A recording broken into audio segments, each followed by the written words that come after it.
Hurricanes en 4, vous aviez dit? Hurricanes en 4, parfait. Parfait, là, ça va être Hurricanes en 5. Hein. Après ça, Hurricanes en 6, puis Hurricanes en 7. Mais bon, hein, moi, je suis confiant que le Canadien peut gagner ça. Je l'ai dit depuis le début. Le Canadien vient juste de le prouver avec une victoire de 6-2 face aux Hurricanes de la Caroline avec une production impressionnante à 5 contre 5 de son premier trio.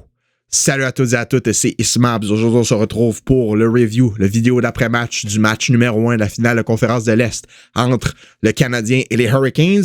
Le Canadien qui l'emporte tout bonnement par la marque de 6-2 et inflige la première défaite des séries éliminatoires aux Hurricanes de la Caroline à leur domicile. En plus de tout ça, Frederik Andersen, qui avait été absolument fumant depuis le début des séries, a accordé 4 buts aux Canadiens lors de la première période. Ouais, c'est la première fois des séries que Frederik Andersen laissait passer 3 buts ou plus dans un match. Puis ça a été fait en première période par le Canadien en genre 11 minutes de jeu, 12 minutes de jeu. Donc c'est une dinguerie. Avant de rentrer dans l'analyse de ce match, je vous invite à vous abonner si ce n'est pas déjà fait. Si on atteint les 4000 abonnés avant la fin des séries éliminatoires, je vais faire tirer un chandail du Canadien du choix du gagnant parmi tous les abonnés. Donc, si tu veux une chance de gagner un chandail du Canadien, puis si tu veux du contenu comme ça tous les jours sur ton équipe préférée dans la Ligue nationale, ben, je t'invite à t'abonner et activer la cloche des notifications si c'est pas déjà fait. Si tu pouvais aussi laisser un like pour cette victoire du Canadien, si on pouvait atteindre 200 likes sur ce review, ce serait absolument magnifique. Donc, ouais, le Canadien qui commence à son habitude, comme d'habitude dans ce match-là, par accorder un but à son adversaire. On l'a vu dans la série contre Buffalo, presque à tous les matchs. Buffalo marquait dans la première minute, dans les premiers 3-4 minutes.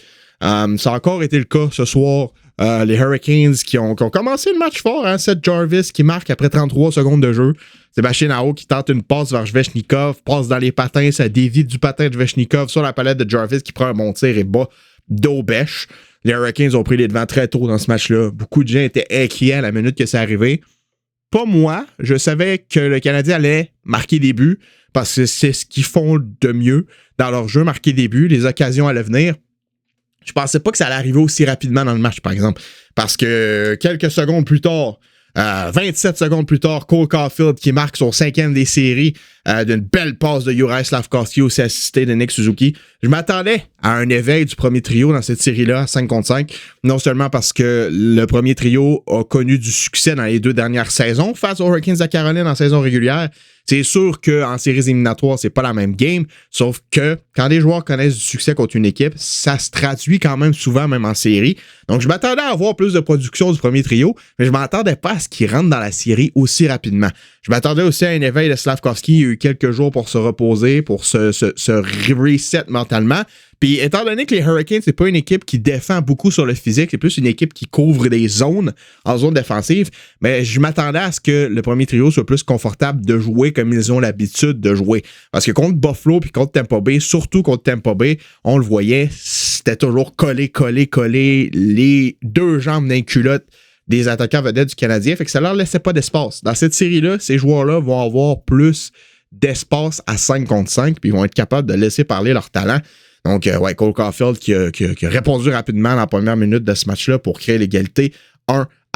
Ensuite, Philippe Danault en échappé après une belle passe de Alexandre Carrier qui marque son 2e des séries. Un bon tir déjoue Frederik Andersen pour faire 2-1.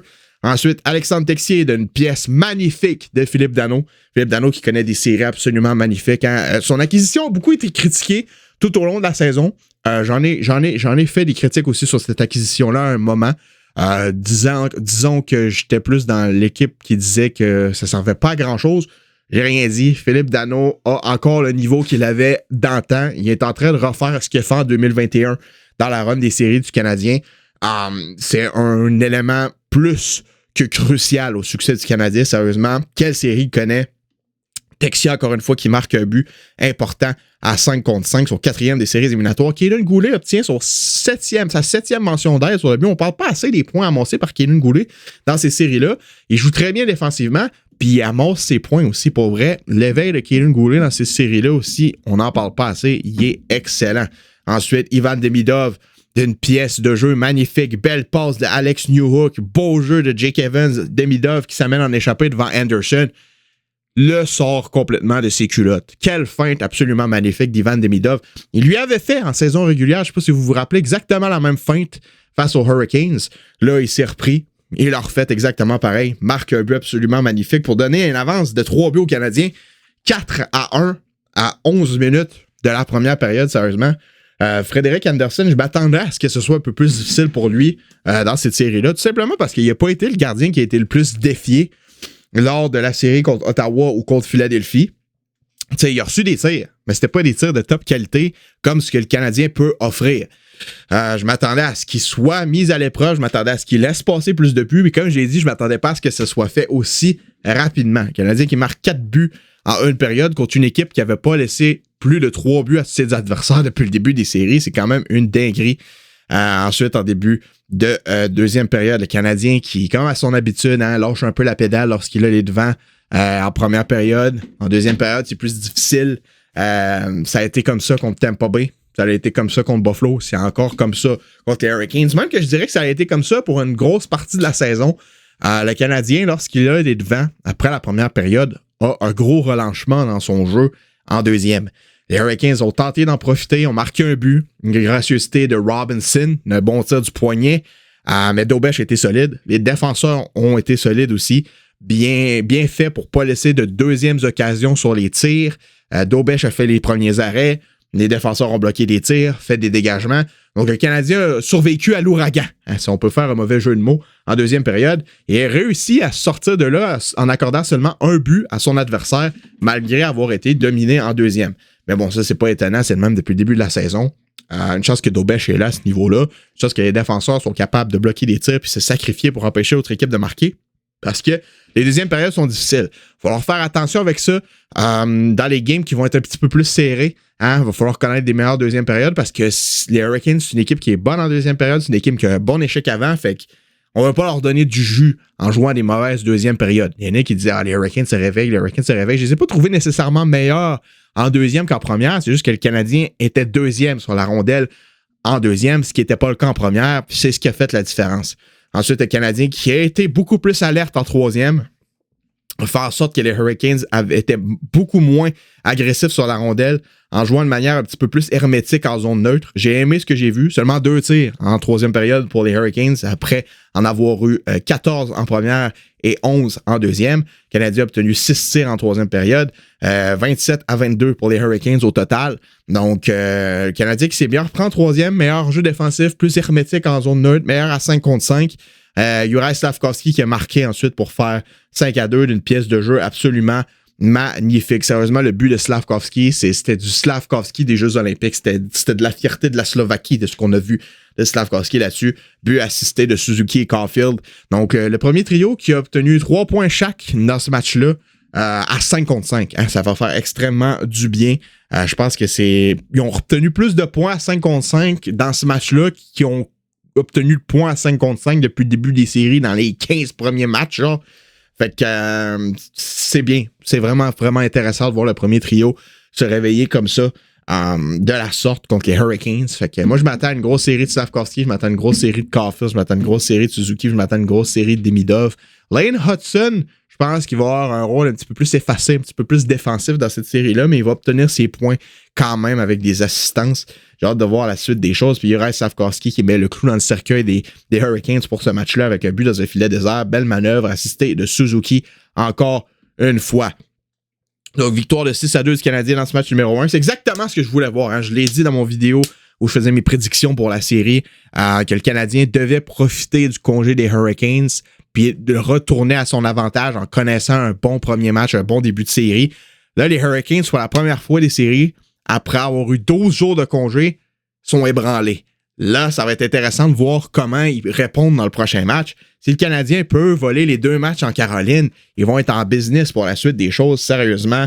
J'ai hâte de voir comment ça va se passer lors du prochain match. Les Hurricanes qui vont être ébranlés, ils avaient déjà l'air frustrés. Tu sais, quand une équipe a déjà l'air frustrée après le premier match d'une série, c'est peut-être pas la meilleure des choses que tu veux voir. Moi, si j'étais un partisan des Hurricanes à ce moment, je serais quand même inquiet de ce que j'ai vu ce soir.